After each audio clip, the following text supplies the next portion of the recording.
반갑습니다. 신문기자 오늘도 라이브로 찾아왔는데요. 화요경제 부흥회 오늘 세 분 또 모셨습니다. 박시동 평론가님, 안진걸 소장님, 이강수 대표님 반갑습니다. 반갑습니다. 안녕하세요. 안녕하세요. 이게 또 우리 경제 부흥회 세 분의 저서잖아요. 제가 매주 이 시간에 이걸 설치해 놓기로. 아유, 감사합니다. 저희 사실 저희 구독자보다 안진걸 소장님 개인 채널, 박시동 개인 채널, 이광 대표님 개인 채널이 더 커요. 그러나 저는 이제 정성을 보여야겠다. 4만 6천 명밖에 안 되지만 저희가 정성을 보이면서 홍보를 한번 해보겠습니다. 제가 안진걸 TV의 청자들께 늘 질문한 기자 구독 좋아요. 저 때문에 몇 명 눌렀습니다. 확실합니다. 고맙습니다. 근데 저희 늦은 자가 가장 먼저들이라. 믿습니다. 네. 고맙습니다. 그리고 이 대한경제 부흥회 책이 원래 잘 팔렸어요. 10,000권을 넘어서 돌파 진군하다가 한강 선생님 노벨 문학상 받으면서 먼저 1차 쓰나미를 만났습니다. 그래서 남태평양까지 떠나나갔는데 한강한테는 안 되죠. 다시 우리가 영산강까지 끌어올렸어요. 그래서 다시 15,000을 향해 오고 있는데 갑자기 12.3 내란 사태가 터지면서 그때부터 국민들이 책을 안 보세요.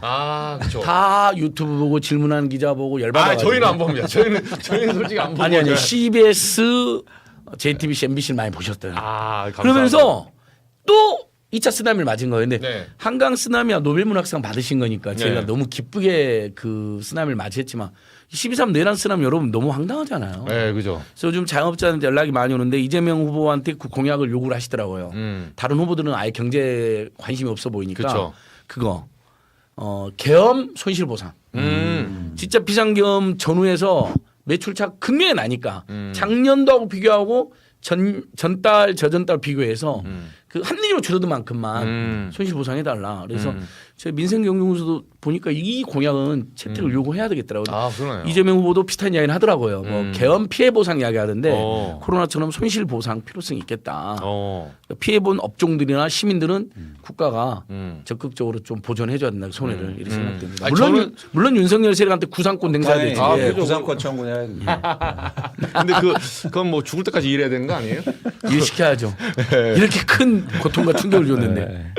알겠습니다. 오늘 가장 이슈가 되고 있어서 이제 김문수 후보 저희가 한번 좀 거치고 가야 되겠어요. 사실 이제 박시동 평론가님은 정의당 아니셨어요 옛날에? 네, 예전에 정의당. 그죠. 제가 저기 들어보니까 안진걸 소장님도 사실상 이게 뭐 민생경제연구원이 밖에서 봤을 때는 좌파 운동한다고 뭐 공격을 좀 받잖아요. 저희는 이제 중도 좌파, 중도 좌파, 중도 온건 진보 성향. 근데 요즘은 좀 더 중도화된. 그리고 좀 박시동 평론가들 꼭 정의당 그러면 옛날 이미지가 더 좋았던 국민참여당 출신. 국민참여당. 네. 그건 극좌파 아닙니까? 이게 정확하게 뭐 이게 뭐 청취자분들이 궁금하실지는 모르겠습니다만 그냥 굳이 말하자면 노사모, 노사모, 유시민, 여기랑 비슷하다 이렇게 생각하시면 유시민 됩니다. 말하면 극좌가 더 많네. 아니 댓글에 보면 유 작가부터 공격할 때 그렇게 시작하더라고요. 그래요? 온건 중도 성향이죠. 그렇죠. 사실 국민참여당이. 김광수 대표님도 이광수 대표님. 이광수 대표님도 약간 제가 댓글 보니까 뭐 경제평론에서는 좌파로 좀 꼽히던데요. 왜 그렇게 되는지 잘 모르겠는데요. 저는 그 원인이 있습니다. 왜냐면 안 소장님하고 같이 다닌다고. 제 어떤 정치적 성향을 떠나서. 그죠. 그러니까 우리 이광수 대표님이 그 전에 여러 경제 프로그램이나 MBC를 나올 때는 사실 제가 봤을 때는 중도 보수 합리 성향의 경제 부동산 평론가였거든요. 출신도 미래에셋의 LG건설인데. 그러니까요. 근데 매불쇼하고 안진거라고 다닌 다음부터 갑자기 중도 좌파가.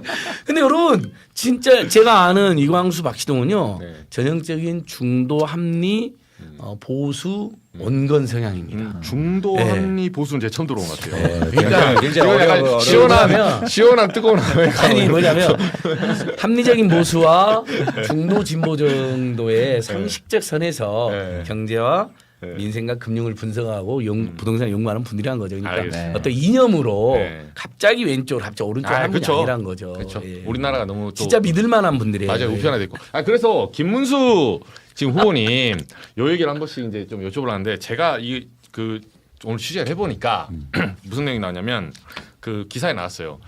김문수 후보가 딱 당선되는 순간에 단일화 어떻게 할 거냐니까 좌파식으로 할 거다. 이렇게 나오더라고요. 그러니까 제가 물어봤어요. 그 후보팀에 좌파식이 무슨 말인가요? 이렇게 하니까 대답이 뭐라 돌아왔냐면 한덕수 만나보자 내놓으라 할 거다. 그러니까 한덕수 만나자마자 이게 좌파식이래요. 만나서 여론조사 얘기야. 내가 해야지. 이게 좌파식이라고. 그러니까 옛날 구좌파식으로 계급투쟁식으로 내놔. 이거네. 굉장히. 근데 박시동 평론가님 한때 이제 뭐 좌파라고 참칭되는 내지는 사람들이 오해했던 정의당이 몸담으셨을까? 이게 좌파식 맞습니까? 듣도 보도 못한 얘기죠. 그래요? 예. 근데 이제 한덕수 쪽에서 하는 얘기는 제가 볼 때는 그런 것 같아요. 오냐오냐 키워줬더니 결국에는 이제 건조에 올라가가지고 이율배반적으로 뭔가 말을 안 듣는다. 그죠. 또는 이제 약간 트로이 목마식으로 그죠. 밖에 있다가 쓱 내버려둬가지고 들어와서 나중에 이제 본진을 털고 배반한다. 약간 이런 얘기를 하고 싶은 것 같아요, 그 사람들은. 그렇죠. 근데 비유를 이제 좌파식이라고 그랬는데 제가 뭐 정치외교 전공은 아닌데 우리나라에 비슷한 사례는 있습니다. 김영삼식 정권 탈취 사례는 있어요. 밖에 있다가 내가 이게 권력의 본진이고 예를 들어서 보수 또는 뭐 이쪽이 핵심이다. 그러면 밖에 있지 말고 본인이 그때 3당 합당하면서 내건 본인의 명분이에요. 우리는 그쵸. 그거 동의하지 않지만. 그쵸. 야합이죠. 예, 야합이라고 말하지만 본인은 그렇게 해서 안으로 들어가서 호랑이 굴로 호랑이 들어갔다. 들어가서 거기서 호랑이를 잡고 권력을 잡고 대한민국을 선용하면 되는 거 아니냐 이렇게 말했던. 정확하게 그런 말 하고 싶었으면 김영삼식 정권 탈취 프로세스다 이렇게 말했어야 된다. 그러네요. 저는 뭐 그렇게 생각합니다. 안 소장님 어떻게 보세요? 좌파식이 왜? 그러니까 이 김문수가 굉장히 좀 그 극단적인 의미가 있잖아요. 정광훈아 다니고 갑자기 또 정광훈을 예수를 부인하는 것처럼 정광훈을 예수 취급하더니 갑자기 정광훈 잘 모른다고 그러더라고요. 참 재밌는 분이요. 맞아요. 그냥 나는 정광훈이 깡패다 그러면서 한덕수보다 우리가 더 세다 그럴 때면 될 텐데 저는 뭐 그렇죠. 이게 여론조사하거나 그러면 한덕수한테 지게 돼 있고 지금 원외위원장 절반 이상이 50명 이상이 막 한덕수 선언하고 그죠. 의원들도 50명 이상이잖아요. 그리고 심지어는 이거 진짜 너무 코미디인데요. 제가 오늘 국민의힘 여기 오기 전에 미리 답사를 했잖아요. 이제 주로 할머니 할아버님들 수백 명이 집회를 하는데 이미 새가 기울었어요. 어디 쪽으로요? 한덕수 쪽으로요. 할머니 할아버지 한 200여 명도 안 왔어요. 아니 집권 한때 얼마 전까지 집권 여당에 세 번의 경선에서 당선이 됐는데 경선에서 수천 명 와야 되는 거 아니에요? 그죠. 이미 할머니 할아버지 중심으로 200명 오셨는데 초저녁 때니까 다들 힘드신가 해산하고 있더라고요. 그 다음에 더 결정적인 거 김문수 팬클럽이 몇 개 있어요 온라인에. 그럼 막 한덕수가 어떻게 이럴 수가 있느냐. 맞아요. 당원도 아닌 자가 이게 말이 되냐. 내가 얼마나 우리 지도자가 경선에서 힘들게 그랬는데 김문수 지지글 올리면 다 차단나고 쫓겨나고 있어요. 김문수 팬클럽이 다 한덕수 팬클럽이야. 왜 김문수 팬클럽이었냐? 김문수가 좋아서 팬클럽 만들고 들어온 게 아니라 홍준표하고 한동훈이나 단일 안 해줄 것 같으니까 이때 김문수 팬클럽 대거 들어온 거예요. 그쵸. 한덕수 지지자들이. 그래가지고 팬클럽 오히려 장악해가지고 자 이거 진짜 정치적상 처음 있는 일입니다. 김문수 팬클럽인데 김문수 응원글을 올리면 바로 차단당하고 퇴출당하고 있어요. 요거 자기 부정이구나. CBS 정치부 기자는 진짜 취재라 그러세요. 내일 이거 기사 쓰면 진짜 웃기지 않겠어요? 그러네. 김문수 팬클럽에서 벌어진 황당 아니에요. CBS 단독. 거기도 팬클럽이 위장 취업했네요. 위장 취업한 거예요. 대표님 어떻게 보셨어요? 이런 경제로 보면 이게 머리가 좋은 건가요? 김문수 금리가 다운될 때까지 기다렸다가. 그러니까 이게 전형적으로 뭐랄까 상황 인식을 서로 못하는 거 아닌가 그런 생각을 합니다. 그러니까 뭐냐면 이게 주식 투자할 때도 뭐냐면 주식 투자 잘하는 사람들은 사실은 자아가 낮은 사람들이 잘하거든요. 자아가 낮은 사람들. 네, 그러니까 나를 못 믿는다. 그러니까 그렇죠. 그래서 되게 겸손한 사람들이 잘해요. 보수적으로 투자하고. 네, 그리고 그래서 최근에 이제 워렌 버핏도 이제 올해 말에 은퇴한다고 얘기하는데 맞아요. 항상 첫 번째로 하는 말이 뭐냐면 나는 운이 좋았다 이렇게 얘기하거든요. 그런 사람들이 투자를 잘하는데 제가 김문수 후보를 좀 보니까 이 모든 일련의 과정을 이제 자기 힘으로 된 것처럼 이제 여기는 거죠. 그러니까 이게 상황 판단이 되게 어렵게 되고 그러니까 여기서 충돌이 일어나는 것으로 누가 뭐 잘했고 잘못했다를 떠나서 뭐 그런 상황이지 않을까 생각합니다. 그런데 반대쪽에서 보면 김문수 후보가 잘해서 후보가 된 게 아닌데 그러니까 좀 황당한 상황. 그러니까 둘이 이제 싸우고 있는데 저는 사실 일련의 과정이 너무 힘들어요. 이 과정이 네. 왜요? 왜냐하면 이게 누가 더 나쁜 사람인지를 가려내는 게 되게 힘들더라고요. 그냥 더맨 더머 수준이죠. 뭐 나쁘고 좋고의 문제는 아니고. 그러니까 보통 정치에서 우리가 서로 비교할 때 그래도 좋은 사람, 그나마 좋은 사람을 이제는 그쵸. 고민해야 되는데 그쵸. 이게 누가 더 나쁘지? 누가 더 모자라냐 이게 보셔야 돼요. 제가 봤을 때 뭐로 레스로 봐야지. 그러니까. 이게 베러앤 뭐 그게 아니고. 그러니까 이게 한 번도 안 해본 어떤 고민, 판단. 그러니까 우리가 어떤 의사선택을 할 때 좋은 거를 하려고 노력하는데, 그쵸. 야 이게 누가 더 나쁜 게임에서 사람들이지? 이거를 판단하기가 좀 어려워서 되게 요즘 힘듭니다. 그러네요. 개인적으로. 이 경제적 관점에서는 힘들 것 같아요. 제가 봐도. 제가 이거 취재했는데 마지막 하나 말씀드리면 요거를 그 경제학에서 뭐 맨날 나오는 게 사실 PD 게임 이런 게 경제학적 관점이잖아요. 뭐 외교 협상하거나. 근데 이게 딱 하나니까 김문속에 제가 무슨 말 들었냐면 오늘 시점에 물어봤어요. 루비콘 강을 어느 정도 건넜냐. 그러니까 다 건넜다고 하더라고요. 그게 무슨 말이냐면 김문수 캠프 입장에 생각을 해보면 합리적 추론. 이게 경제적으로 나중에 분석해 보세요. 이 사람들 한 말은 지금 시점에 지금 갈등이 터졌잖아요. 어제 모르는데 지금 시점에 합의를 했어. 예를 들면 한덕수로. 그럼 한덕수 쪽이 우리 살려줄 것 같아? 이 질문을 던지고 있는 거예요. 자문을. 지금 해봤자 어차피 몰살이야. 어차피 내년 지방선거 당권 싸움이거든요. 이게 한덕수 쪽이 잡잖아요. 바로 죽인다는 거야. 네, 퇴출시켰다는 거예요. 예를 들면 김재원 지금 비서실장 같은 경우는 내년에 대구시장 내지는 경북도지사를 노리고 있어요. 그 안에서 그 설이 돌거든요. 근데 경북도지사는 공천만 받으면 돼요. 어차피 그렇죠. 네, 경쟁이 중요한 게 아니야. 그래서 김재원 비서실장 같은 경우는 제가 들었던 겁니다. 지금 경북지사와 대구시장 경선을 하는 중이다. 자기는. 이 게임이 대선 경선이 아니에요. 이 사람한테는. 자기 미래에 한 5년이 걸린 게임이다라고 그렇죠. 예. 캠프에서 정확한 분석을 해주는 거예요. 맞습니다. 예, 그렇기 때문에 물러설 수가 없는 거야. 당연하죠. 근데 지금까지 이 힘든 경선 과정을 거쳐와서 여기까지 와서 결국에는 키를 잡았지 않습니까? 네. 근데 키 놓고 나가. 네. 그럼 네 알겠어요. 그리고 나갈 수 있을 거라고 생각했던 것 자체가 네. 소위 말하는 이제 한덕수 세력이나 그쪽 사람들이 네. 이 진짜 현실 정치를 우습게 본 거죠. 맞아. 평론가님 출마도 한번 해보셨죠? 맞네요. 시원이 아니라 네, 한 번이 아니라. 진보 정당 계열로 물어 삼선 시온. 맞아. 총선 고양 시온에서 네. 호민간, 목민간 칭찬을 받으신 맞아. 분이에요. 죄송합니다. 네, 근데 총선 왜 안 나오신 거예요? 뭐 이제 정의당 탈당하고 그렇지, 이게 중요합니다. 여러분, 박신웅 평론 정의당 아닙니다. 탈당했습니다. 요즘 오해받아 정의당. 혼나 많은 분들. 네, 아무튼 뭐 그런데 네. 그렇잖아요. 이제 보통 분들이 아는 것보다 사실은 경선을 치르는 게 돈과 조직과 준비와 또 그쵸. 상대를 지금 몇 명을 꺾고 토너먼트식으로 올라오는데 얼마나 힘들었어요. 자기가 지향하는 목표가 확실한 사람들이 이 정글 같은 싸움을 뚫고 온 건데 자기는 칼 맞고 방패 맞고 그죠. 총 맞고 피 맞으면서 그죠. 피 흘리면서 여기까지 왔는데 맞아요. 저기 밖에서 평야에서 그냥 유유자적하다 온 사람이 와가지고 잠깐 비켜 그러면 비켜줄 사람이 누가 있습니까? 맞아요. 당연하죠. 너도 피 흘려. 네. 그래야 게임이 되는 거죠. 정치해 보신 분랑 확실히 다르시네.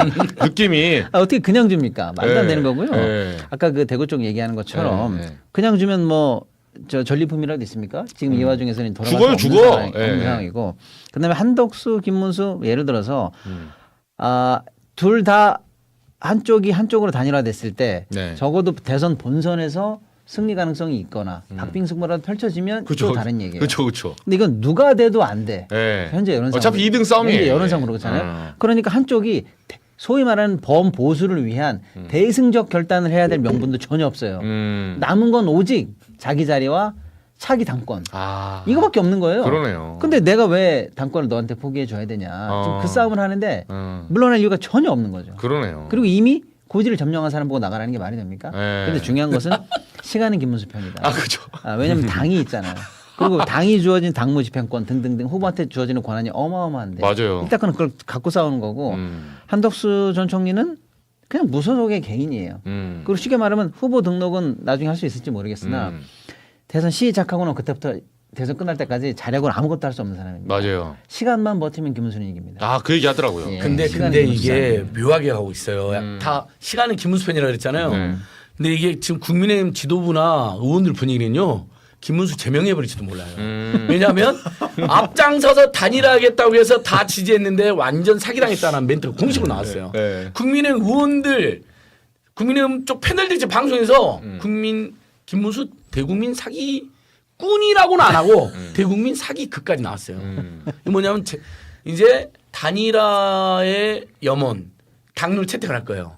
당론 2배자로 해서 제명할 수도 있어요. 지금 분위기는 그래요. 무서워요. 아 근데 저는 김문수 후보 캠프 편은 아닌데 거기서 이런 반론을 들었어요. 아니 누가 단일화 안 한다 했냐.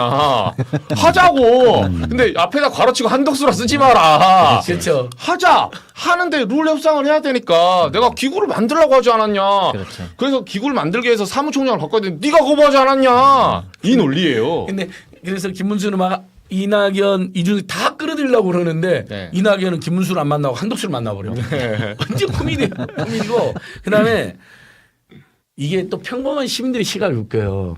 사실은 한덕수보다는 김문수 훨씬 극우화된 인사잖아요. 정강원으로 다니고 한덕수는 뭐 그런 짓까지는 안 했잖아요. 네. 국민들이 보기에. 근데 가만히 보니까 어쨌든 고생해서 김문수가 된 건 맞잖아요. 그죠. 한덕수는 국무총리직 악용해서 선거운동하고 그죠. 완전히 공무원들 동원해서 막 보도자 쓰게 만들고 지금 그걸로 고발도 되어 있는데 이거 이상하네. 분명 김문수가 더 마음에 안 들었는데 요즘은 한덕수가 더 나쁜 놈이 된 거야. 일반 국민들 보기에는. 그죠. 날로 먹으려고 하네. 그렇죠. 그리고 김문수 불쌍하네. 선출된 날 아웃 당할 위기에 놓여 있으니까. 그렇죠, 그렇죠. 김문수가 불쌍하다는 이야기가 또 나옵니다. 그렇죠. 아, 근데 이게 경제적으로 보면 전형적으로 죄수의 딜레마라는. 죄수에 대한 PD 게임. 그래서 뭐냐면 서로 예를 들어서 타협이라든지 의사소통이 없으면 최악의 결정을 하게 돼요. 너 죽고 나 죽자. 예. 특히 이 과정 속에서 뭐가 또 중요하냐면 시간이 임박해 오면 맞아요. 더 사실은 그 과정이 더 심각해지거든요. 맞아요. 그런데 과거에도 보면 예전에 역사상으로 가장 처절한 전쟁의 패배는 내부 분열입니다. 그렇잖아요. 그렇죠. 예. 사실은 외부에서 막 거세게 해서 그 전쟁에 이기면 그나마 일어서기도 해요. 맞아요. 그런데 내부에서 분열되면 막 서로 막 죽이고 막 가족끼리 맞아요. 막 이러거든요. 맞아요. 근데 전 전형적으로 지금 그런 상황을 좀 보는 것 같아요. 그래서 어쩌면 이번 어떤 일련의 과정 속에서 이 보수라고 하는 사람들이 정치 집단이 완전히 붕괴될 수도 있겠다. 그런 생각도 좀 해봅니다. 네. 큰일 났습니다. 저희 아무튼 저희가 나름 고품격은 아닌데 경제 방송이거든요. 오늘은 경제 방송인데 PD 게임 정도 하고 넘어가 보도록 하겠습니다. 근데 김문수 이 후보는 그냥 뭐 우리 짧게 내기 한번 하고 갈까요? 그럼 다음 주에 다음 주 월요일 날 그러니까 내기까지는 아니고 뭐 저는 이제 보통 내기하면 이게 뭐 커피 쿠폰 여기서 몇 명 꼽아서 드리겠다 하는데 아무튼 그건 제가 나중에 제 돈으로 하더라도 다음 주 월요일 날 국민의힘 후보가 누구다 요거만 다음 주 월요일 그러니까 11일 날 후보 등록 하잖아요. 네. 그럼 후보 등록하고 다음 날 12일 날 오전 9시에 국민의힘 후보는 누구다. 자, 대표님 누구라고 보십니까? 저는 한덕수 하겠습니다. 한덕수. 네. 소장님은요? 무조건 한덕수죠. 한덕수. 별명 한독수. 어쨌든 국민에게는 독이 되는 물. 한독수 돼 있다. 한없이 독이 되는 물 한독수가 돼요. 근데 왜냐하면 국민의 의원들하고 지금 원외위원장들이 다 미쳐버렸어요. 자기 후보를 버리고 한독수의 짝사랑이 완전 미쳐버렸어요. 다 빠지고 달려가고 있어요. 아무튼 12일 날. 네. 그러면 뭐 두 분이 그쪽이니까 내기의 재미를 위해서 김문수 찍도록 하겠습니다. 김문수. 키 들고 도망가면 돼요. 그건 한덕수라 생각하시는데 김문수로. 아니요. 예. 제가 김문수 할게요. 아니 근데 정치를 몇십 년 했습니까? 그런데 이 정도 파고를 마지막에 못 넘어간다? 무슨 지금까지 가져왔던 수많은 내공을 옥새 한번 갖고 튄다는 거죠. 옥새 갖고 튄다. 근데 옥새를 못 갖고 있어요. 옥새는 비리위원장이 갖고 있어요 지금. 권영세가. 네. 근데 권성동이 한독수 팬이야. 노골적으로. 네. 한번 보시죠. 저도 김문수로 보는데 저는 김 장관님 딱 하나 본 거예요. 여러분들 이제 평범한 비롯해서 다 노동운동이나 뭐 학생운동 쪽 그때 잠깐 걸치는 세대잖아요. 근데 제가 김문수 그 장관님 자서전 한번 봤는데 그 당시에 모든 사람이 안기부 공안 그 대공분실 가서 다 불었는데 안 분 사람이 김문수 후보 하나라고 하더라고요. 줄이 틀고 막 고춧가루 하는데도 끝까지 안 분. 좀 그리고 독한 데가 있는데 또 재밌는 거예요, 이거 진짜. 이 내공이 장난 아니에요. 김문수의 정가 7범. 그분은 이제 민주화운동하다 생긴 정가도 많이 있으니까 우리가 폄훼해서는 안 됩니다. 절대 그 구별해두면 한동훈처럼 놀려서는 안 되는데 그 중에 퇴거 불응죄가 계십니다. 어. 퇴거 불응죄. 아 집안에 어디 들어가서. 아니 옛날에 우리 노동운동하거나 학생운동, 사회운동하면 어디 점거농성하고 있잖아요. 네. 나가라고 안 나가잖아요. 그게 퇴거 불응죄예요. 주거 침체하고. 음. 퇴거 불응죄 여러분 잘 기억해 주십시오. 쉽게 안 나갑니다. 알겠습니다. 아주 세신 분이죠. 네, 한번 보시죠. 근데 지금 속보가 하나 나와서 체코 원전. 네, 이게 아이고. 서명 중지 로이터에서 체코 법원이 한수원 원전 계약 서명 중지 결정. 아 왜요? 네. 조금만 더 후속 지금- 기사 몇 줄만 달아주시죠. 아니 이것은 네. 이미 박시동 평론가 여러 번 그 완전히 그 손해 보는 장사로 지적을 했는데. 아 그래요? 그럼 한번 네. 이거 속보 나왔으니까 왜 손해 보는? 잠깐만 말씀드리면 네. 그 지금 우리나라가 갖고 있는 정확한 법적 지위는 우선 협상 대상자예요. 우선 협상. 그러면 우리는 체코 원전의 2기 2개 발전소 2개를 지어주고 한 24조에서 26조 원을 받는다. 요런 이제 본계약을 할 수 있는 일단 우선 지위만 갖고 있는 사람이고 아. 이제 오늘 내일 사실은 본계약을 앞두고 있다라는 네. 것까지가 사실은 보도였잖아요. 근데 그간의 사실 이제 내용을 쭉 보면 일단 2기의 24호조가 뭐 어마어마하게 우리가 잭팟이라고 볼 수 있느냐. 네. 이게 일단 첫 번째 관건이죠. 문제죠. 근데 우리나라 한수원은 이렇게 얘기해요. 한국에서 원전 짓는 거 하나에 7조만 짓는다. 근데 지금 거기는 이제 하나에 한 12조 준다는 거 아니냐. 그럼 몇 조 남는 장사인데 네. 잭팟이지. 그죠. 뭐 로또야 이렇게 얘기를 하더라고요. 음. 근데 유럽 현지에서 짓는다는 걸 간과한 거죠. 아. 유럽에서는 노동법 잘 지켜야 되겠죠. 거기 있는 사람들이고 써야 되겠죠. 그쵸. 거기 유럽 내에서 다양한 규정 지키면서 지어야 되잖아요. 맞아요. 그러다 보니까 유럽에서 최근에 지었던 원전의 평균 단가가 얼마냐면 한 기에 30조예요. 아 30조예요. 네. 30조인데도 아직 영국 같은 경우에는 완공을 못했어요. 아. 그리고 핀란드나 그 이전에 있는 나라들은 20몇 조, 30조 정도의 수주를 받았는데 네. 결국 그거 짓고 저 원전 짓는 그 업체가 파산했어요. 아. 수지가 안 맞아가지고. 이 공기는 얼마 해주겠다 약속을 예. 하고 나는 25조 해줬는데 예. 원가가 길어나면 공기하면 30조 예. 그럼 내가 5조 손해 보니까. 그러니까 유럽에서 짓는다는 전제 하에 아. 여기서 또 만약에 우리가 필수 어떤 그 제품 같은 것들을 또 유럽을 가져가야 될 가능성도 있고 네, 그죠. 우리 현지의 기술자들이 체류해야 되는 비용도 있을 거고 맞아요. 등등등 해서 유럽 비용을 고려해 보면 이거 남는 장사 아닐 수 있다는 게 첫 번째 원칙이고요. 두 번째 우리가 수주하는 과정에서 무리한 게 있는데 우리가 물량을 받아가지고 약 60%는 현지 업체에 하청을 주기로 했어요. 뭐 발전기나 뭐 만드는 거 있으면. 사람들 뭐 매주 줄 수 있는 것들 뭐 이런 거 있잖아요. 공사도. 그러니까 결국에는 원래 우리가 100% 원전을 받아도 쉽게 말하면 원청이 갖고 있는 마진이 예를 들어서 만약에 마진율이 30이라고 해보면 60%를 현지에 띄워주고 나면 얼마나 더 떨어지냐. 그러니까 수주 총액도 많다고 볼 수가 없고 그러네요. 현지 업체에 띄워주는 것도 어마어마하게 많고 유럽의 현지 물가를 또 고려해야 되고 그 다음에 전 세계 원전이 착공부터 끝날 때까지 모든 전 세계 원전을 다 조사해 봤더니 네. 기본적으로 공기가 36개월이 늘어납니다. 짓다 평균이요. 보면. 네. 그리고 추가 비용은 117%가 늘어나요. 돌발 변수는 늘 나오는 거잖아요. 이거 그렇죠. 공사니까. 그렇죠. 원전 위험 시설이네. 이걸 이제 쿠션 비용이라고 보면 이것까지 그 안에 들어가 있느냐라고 보면은 안 들어가 있다. 결국에는 이거 잘못하면 마이너스다라는 게 이거 당연히 우려가 되는 상황인데 네. 우리가 이런 얘기를 계속 했더니 아니야 그럴 리가 없어 이렇게 얘기하더라고요. 근데 이제 수주 되자마자 사실 우리하고 가장 강력한 라이벌은 프랑스였어요. 네. 근데 프랑스 체코 원전 포럼이 있습니다. 그래서 마크롱이 직접 2번이나 가서 연설을 할 정도로 네. 공을 많이 들였어요. 유럽의 원전 맹주는 프랑스예요. 그쵸. 그러니까 유럽에서 당연히 프랑스가 될 거로 생각했는데 어떻게 한국에 뺏겼냐. 유럽 내에서는 난리가 난 거죠. 네. 그래서 직접 외신들이 체코 현지 발표하는 그 데다 가서 물어본 거예요. 왜 프랑스를 배제하고 한국이 네. 됐냐 했더니 거기 공무원이 나온 멘트가 이겁니다. 한국이 거부할 수 없는 덤핑 수준의 제안을 했기 때문에 한국으로 갔다. 완전 싸게 이게 걔네들이 그렇죠. 해놓은 공식 멘트입니다. 제가 한 얘기가 아니에요. 나왔죠. 예, 맞아요. 한국이 덤핑 수준의 제안을 했기 때문에 거부할 수가 없었다라는 거예요. 그러니까 구조적으로 딱 봐도 손해나게 생겼는데 체코가 확인해줬죠. 이런 덤핑은 못 봤어. 근데 왜 우리가 덤핑이라고 얘기하냐면 지금까지 지었던 원전 평균 단가랑 이걸 고려해 보면 프랑스가 예를 들어서 뭐 메가와트당 7,000불 예를 들면 이렇게 계산해 보면 이번에 환수원이 들어갔던 걸 3,000불로 추산합니다. 이건 확정은 아니에요. 여러 예를 가지 들면 그러니까 반값에 들어갔다라고 보는 거예요. 네. 그러니 뭐 체코 입장에서는 이건 거부할 수 없죠. 그러네요. 그러니까 이제 한국에 준 거고 이런 수많은 얘기들 앞으로 할 게 더 많아요. 더 많은데 네.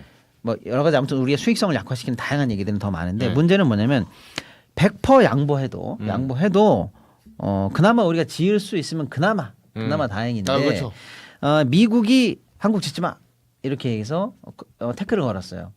그리고 미국이 태클을 거니까 프랑스가 2차 태클을 걸었죠. 우리를 배제한 저 업체는 우리를 배제하고 우선 협상자가 된 저 업체는 미국으로부터 현재 이의를 받은 업체야. 웨스팅하우스 그때 그거 그러니까 니는 쟤네하고도 거래하면 안 돼. 그래서 양쪽으로부터 다 이의 제기를 받은 상황이에요. 한수원이.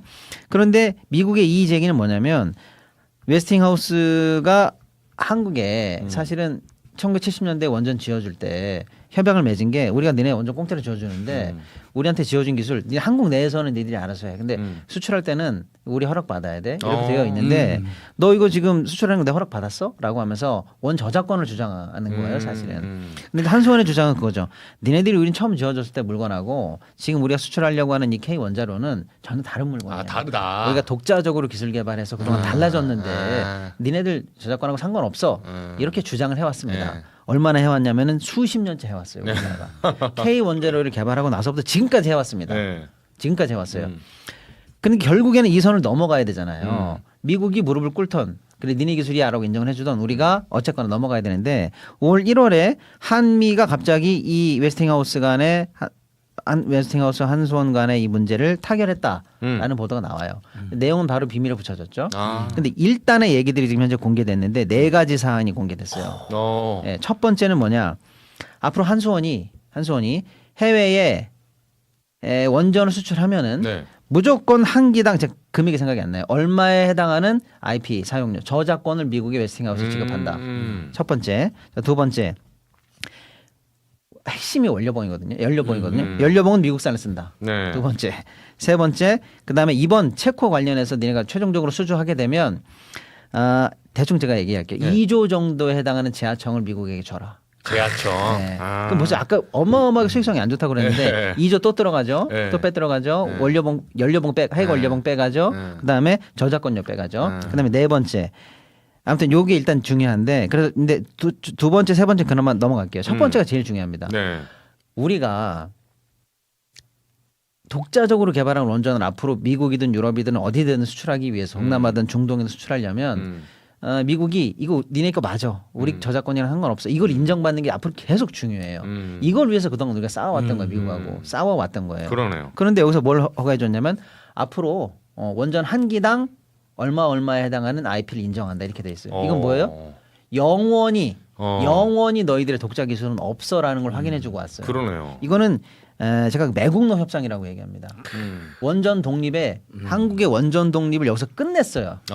싹을 잘랐습니다. 그러네요. 그런 어마어마한 매국적 차라리 현찰을 좀 더 주는 한이 있더라도 지식 산업을 우리가 2조 하청조 4조 줄게 이런 한이 있더라도 IP를 인정받았어야 돼요. 그런데 영원히 한국의 기술 독립을 끊고 왔습니다. 자. 근데 이게 하나 둘 세 개 다 문제가 심각하죠.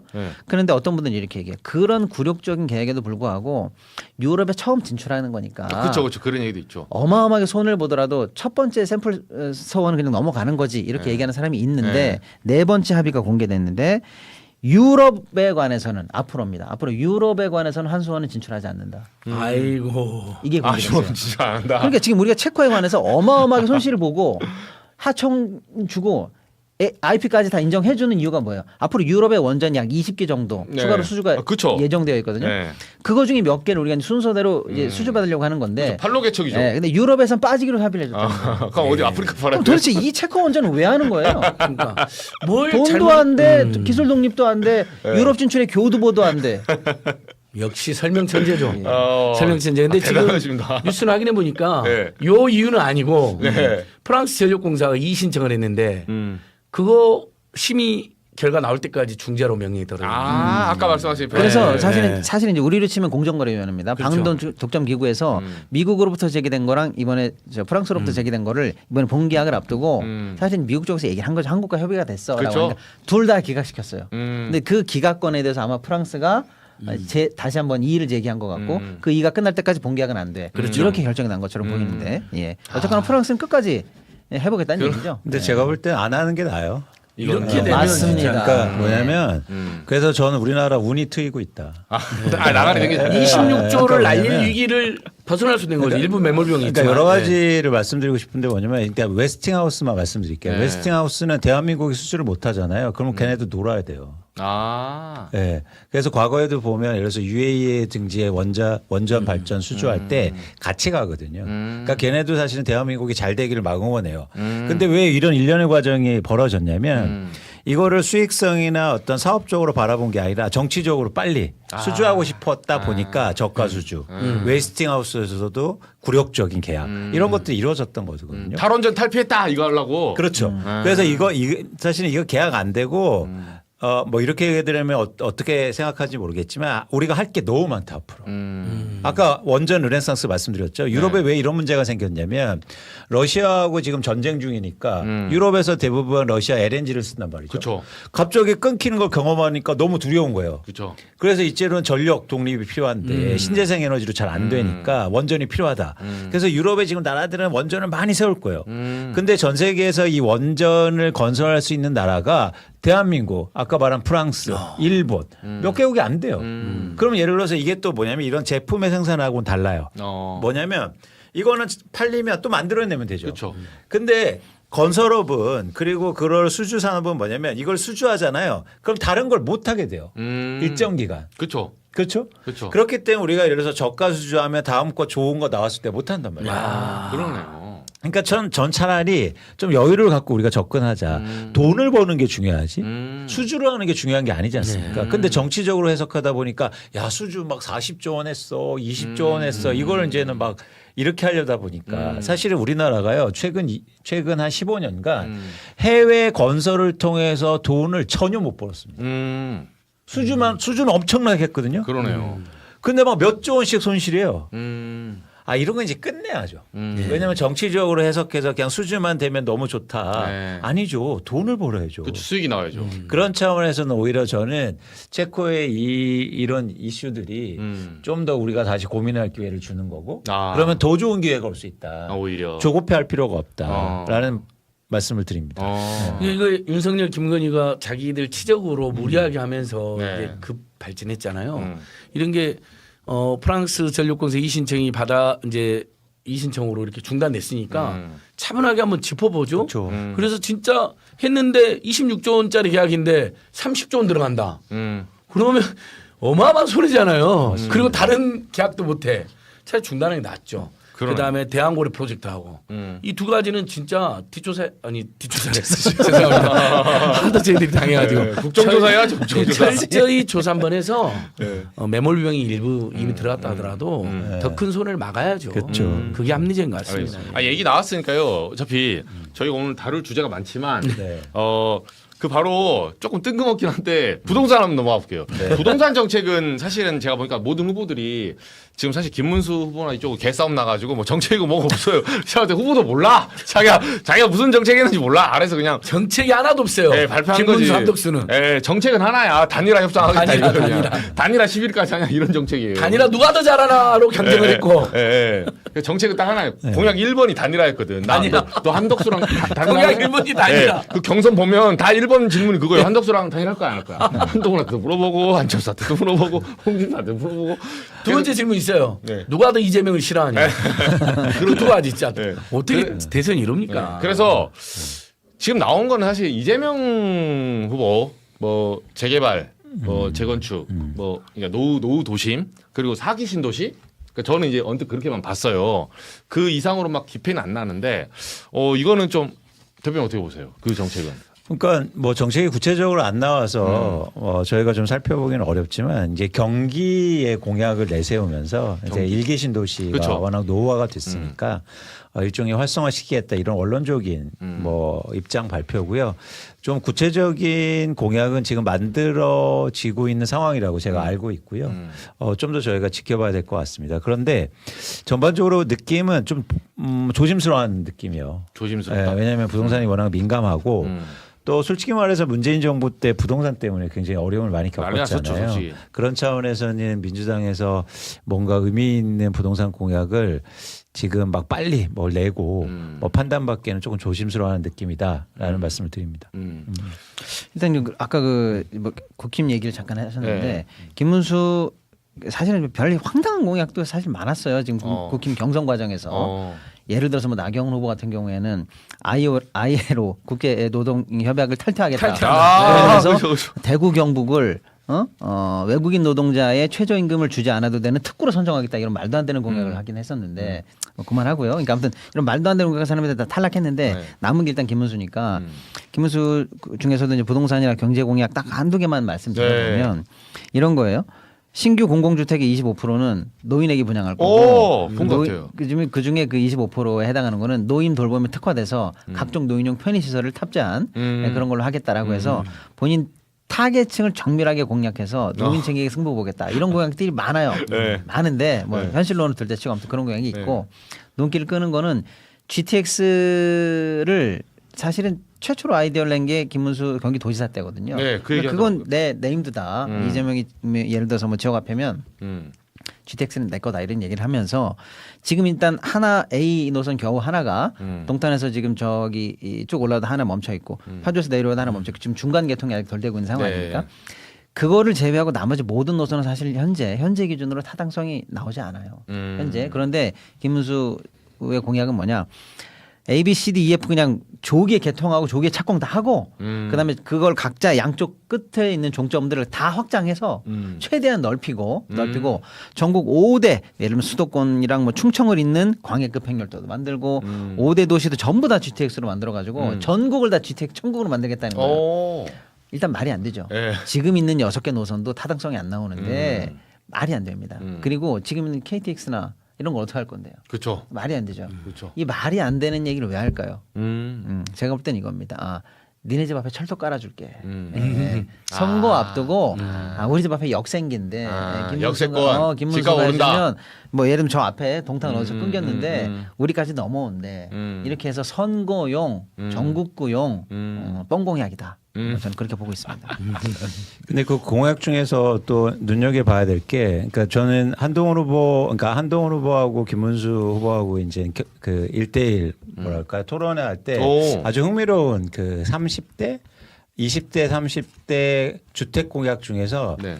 이렇게 서로 내고 20, 30대가 누굴 지지하는지를 그 공약 중에 그러니까 어떻게 극명하게 대비했냐면 20, 30대를 위해서 김문수 후보는 뭐냐면 아파트를 많이 지어주겠다라는 공약이 있었어요. 이거 하고 뭐냐면 또 한동훈 후보는 어떤 공약을 내세우냐면 20, 30대한테 주택을 지어주는 게 아니라 대출을 많이 해주겠다. 맞아요.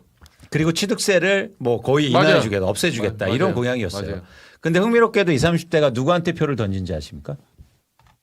김문수한테요? 아니요, 한동훈이요. 한동훈. 네. 그러니까 무슨 얘기냐면 집을 많이 지어줄게라는 공약보다도 대출. 빚을 많이 내줄게. 대출을 많이 해줄 거라는 거에 사람들이 많이 20, 30대가 굉장히 많이 호감을 보였어요.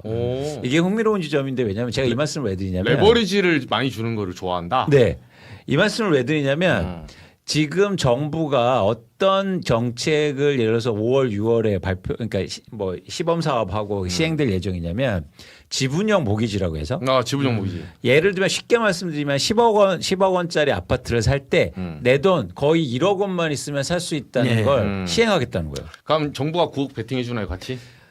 한 4억 원은 대출이 있고 네, 대출. 5억 원은 뭐냐면 정부가 지분 투자를 하겠다는 거예요. 그래서 정부하고 같이 집을 사자는 거예요. 사실 이 공약이 향후의 부동산 시장을 굉장히 흔들 수 있는데 이유는 뭐냐면 이 공약, 그러니까 공약은 아니고 이 정책이 실제로 실행되면 누가 집을 안 사겠습니까? 그렇죠. 레버리지 확 일으키는데. 그러니까 왜냐하면 10억 원 아파트를 1억 원이면 살 수 있다는 거예요. 그렇죠. 그럼 누가 안 사겠냐고요. 그러면 수요가 엄청나게 증가하면서 집값이 폭등하겠죠. 그렇죠. 그렇죠? 네. 지금 시장의 20, 30대는 그걸 원하고 있다는 거예요. 근데 본질적으로 뭐냐면 지금 20, 30대가 힘든 건 뭐냐면 대출을 안 해줘서가 아니잖아요. 그렇죠. 집값이 너무 비싸니까. 그렇죠. 그러면 정책이나 공약은 집값을 낮출 수 있는. 그렇죠. 그리고 20, 30대가 그런 꾸준하게 모아서 살 수 있는 집을 공급해 줄 수 있는 공약이 나와줘야 그렇죠. 되는데 그렇죠. 이런 거예요. 그냥 야 못 사지 대출 많이 해줄게 사. 이러면 한국의 부동산 시장이 어떻게 되겠습니까? 마치 이거네요. 무인도에서 목마르지 바닷물 더 먹게 해줄게. 맞습니다. 네. 그런데 삼투압을 조절해줘야 되는데. 그런데 만약 이게 정책이 실제로 실행되고 뭐 한국에 어떻게 될지 모르겠지만 그러면 우리나라 부동산 가격은 폭등할 겁니다. 그러면 지금이라도 당장 사셔야 돼요. 이게 시행되면. 네. 네, 만약 시행된다고 한다면 이게 어떻게 집값이 폭등 안 합니까? 왜냐하면 거래되는 아파트는 정해져 있는데 그러네요. 수요가 폭증하면. 근데 이런 얘기들을 지금 대한민국에서 지금 하고 있다고요. 정치인들도 하고 예. 금감위원장도 하고. 맞아요. 금융위원장이 하더라고요. 저는 이게 네. 진짜로 망국의 문을 여는. 근데 악마의 만약 이게 속삭임이라고 되잖아요. 봅니다. 민주당이 예. 집권하더라도 부동산 때문에 아무것도 못할 겁니다. 근데 이게 정권 그럼 5월 달에 시행된다고요? 지금 일단 예. 조만간에 시범 사업 6월에. 천원가부터 먼저 시작한다는 거예요. 그러면 집값이 폭등하는데 앞으로 예를 들어서 민주당이 정권을 잡으면 어떤 정책을 쓸 수 있겠습니까? 부동산 가격이 폭등할 건데. 이 정책 먼저 때려 부셔야 되는 거 아니에요, 근데? 그러니까요. 그런데 아까처럼 그러니까 이게 단적으로만 보고 20, 30대가 대출 많이 해주는 거를 좋아하는 거 아닌가? 이렇게 의사 판단하면 그 정책을 받아들일 수가 있다는 거예요. 그러네요. 그 되게 지금 심각한 상황입니다. 제가 볼 때 이거는 만약에 그렇게 되면 이제는 예를 들어서 민주당 정부 시작하자마자 집값이 폭등하기 시작할 거면 어떤 정책을 쓸 수 있겠어요? 금리를 인하할 수 있을까요? 아니면 내수 진작책을 쓸 수 있을까요? 그러네요. 아무것도 못할 겁니다.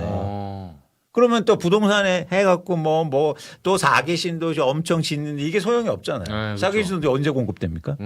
지금 당장 수요가 폭증할 건데. 그러니까 저는 지금 뭐 여야를 막론하고 사실 이거 굉장히 논의 중요하다. 이거를 막아야 된다. 야, 이게 6월에 시범사업 저는 몰랐어요, 저도. 이거 당장 멈춰야 됩니다. 그러니까 우리 대한민국이 저번에도 우리 한번 얘기했습니다만은 이 부동산에 돈이 너무 많이 몰려 있고 빚이 맞아요. 너무 많고 맞아요. 이 기형적인 경제 구조 뜯어 고쳐야 되고 계속 집값이 폭증하니까 청년들이 미래를 설계할 수 없는 이거 뜯어 고쳐야 된다. 이거 누구나 다 아는 얘기고 이광수 대표님 지금 굉장히 경제적으로 집중적으로 잘 분석해 주셨고 근데 이게 디테일에 들어가도 말이 안 되는 게 몇 가지만 말씀드리면 내가 1억 내고 은행이 4억 대출해주고 정부가 5억 공동 투자해서 10억짜리 집을 산다는 그쵸. 거예요. 쉽게 말하면 네. 나는 1억 내고 9억을 남의 돈으로 해서 집 산다는 건데 그쵸. 집값이 내려갔어요. 그럼 어떻게 하냐? 또 올라갔어. 그럼 어떻게 할 거예요? 이게 이제 문제가 양쪽 다 됩니다. 집이 예를 들어서 올라갔어. 네? 올라갔으면 반반 놀아갔자 이렇게 되는 거고. 네. 집이 내려갔어 그러면 정부가 손해 보는 거예요. 손실은. 현재 그런 상황이에요. 그럼 예를 들어서 올라가면 어떤 일이 생기느냐? 계속 올릴 수가 있어요. 계속 올릴 수 있다. 계속 올릴 수 있죠. 네. 이쪽에서 11억에 받고 저쪽에서 12억에 받고 대출이 계속 그 비율로 계속 올라가죠. 그렇죠. 예. 나의 시드가 늘어나니까. 그렇죠. 이 시드를 바탕으로 네. 또 그리고 레버리지를. 내가 맞아요. 집값이 내가 이제 지금은 LTV 70이니까 네. 내가 3억 내고 10억짜리 집을 살 수 있다고 칠게요. 네. 최대한. 네. 그럼 3억 내고 집이 11억이 됐으면 1억 버는 건데 지금 1억 내고 집이 예를 들면 1, 2억 올라갔으면요. 레버리지가 지금 있는 거에 몇 배입니까? 그죠. 어마어마하게 투자 수익이 남는 거예요, 이거. 그러네요. 그러니까 전 국민이 부동산 투기하라 이 뜻이에요. 그러네요. 이거 주식 신용보다 더 담보율이 낮습니다. 부동산 코인이네요. 부동산 코인이 되는 거고. 네, 알트코인 만약에 여기서 집값이 하구나. 내려가면 어떻게 되느냐? 다 정부 부담이잖아요. 그러면 정부만 손해 보지 너는 손해 안 보지 않느냐라고 생각하는데 네. 그렇지가 않다니까. 이것도 사기 거래가 가능합니다. 그래요? 예를 들어서 10억짜리 집을 정부하고 나하고 이렇게 했어요. 네. 근데 진거리 형님이 친해. 그럼 형님이 저 9억에 사. 이렇게 싸게 돌리는 거예요. 이렇게 계속 돌려. 그럼 9억에 사. 네. 정부가 1억 손실은 손해봤죠. 이쪽이 보니까. 그리고 9억에 산 걸 시가가 10억이니까 네. 10억에 그냥 팔면 1억 버는 거잖아요. 얼마든지 사기 거래가 가능합니다. 그거 둘이 5천씩 나눠 먹고. 난리 나는 예. 이거- 이게 올라도 문제 내려도 문제 엉망진창이 이건 주식 부동산 시장 야바이로 만드는 거고 한마디만 더 드릴게요. 결정적으로 네. 정부가 어쨌거나 5억을 내서 이거 하려는 이유가 뭐예요? 예를 들어서 뭐 어쨌거나 대출이 많이 안 나오는 청년 세대나 이런 사람들한테 우리가 대출해 줄게 뭐 이런 거잖아요. 네. 그런데 지금 올라도 문제 내려가도 문제 여러 가지 문제가 있을 수 있잖아요. 이 문제를 가장 쉽게 해결하려는 게 뭐냐면 평균 단가가 매매가가 정확하게 나오는 동네 가서 이상하게 고가 거래나 이상한 저가 거래를 막을 수 있다 이런 얘기하는 거예요. 네. 그럼 그래서 그렇게 안정적인 데만 하면 될 거 아니냐 이런 얘기를 하거든요. 그런 데가 어디게요? 이미 나와 있는 서울 수도권 대단지들이에요. 그렇죠. 한 3,000세대. 네. 네. 거기는 위아래로 튀는 거래를 못 한다는 거예요. 그렇죠. 거기다가 왜 9억씩 대출을 해주냐고요. 거기다가 그러네. 원래 잘 되는 대장 지역인데. 그러네요. 말이 안 되는 얘기예요. 안 그래도 얘기는. 거기는 담보 없이도 현찰 많은 사람들한테 그러니까요. 가서 너네 여기 더 올려라. 바로 그 얘기예요. 아. 그러니까 수도권 요지, 서울 요지 노른자의 땅이만 하겠다는 얘기나 똑같은데 정부가 왜 돈을 내가지고 투기를 부추기냐는 얘기예요. 그러니까 이건 앞뒤로 봐도 명분으로 봐도 말이 안 되는 거고 수많은 지금 사기나 탈법이 가능한 상황입니다. 그러니까 이게 그러니까 왜 이런 구조적인 문제가 생기기 시작했냐면 이제 코로나 때문에 저금리가 되잖아요. 그러면서 이렇게 시장의 유동성이 많이 풀리는데 쉽게 말해서 사람들이고 뭐 기업이고 은행이고 쉽게 말씀드리면 돈 맛을 알게 된 그쵸. 거예요. 근데 이게 이제 끊겨가는 거예요. 왜냐하면 우리나라 같은 경우에 가계부채가 이렇게 많으니까 이제 더 이상 빚을 안 일으키네. 그죠. 그러니까 안 일으키는 게 아니라 못 일으키는 거예요. 그렇죠. 안 빌려주니까. 뿐만 아니라 자산 가격도 많이 올랐고 내가 사실 더 못 일으키는 거예요. 그러니까 이제 새로운 방법들이 고안되는 겁니다. 그러니까 그래 못 사? 그러면 너 조금만 빚 일으켜. 나머지는 정부가 보전해 줄게. 그래서 계속 그 기득권을 유지하고 싶은 거죠. 그러니까 저는 이게 일종의 금융 권력이라고 보고 있는데 이런 거대한 금융 권력이 계속 그 지위를 유지하려고도 보니까 이런 새로운 상품들이 계속 나오는 거예요. 그게 서브프라임의 원인이에요. 그러면서 서브프라임이라는 새로운 상품이 만들어지고 그게 붕괴됐잖아요. 그러네. 만약 이게 되면은 우리나라 부동산 가격이 폭등하면서 나중에 붕괴로 이어질 겁니다.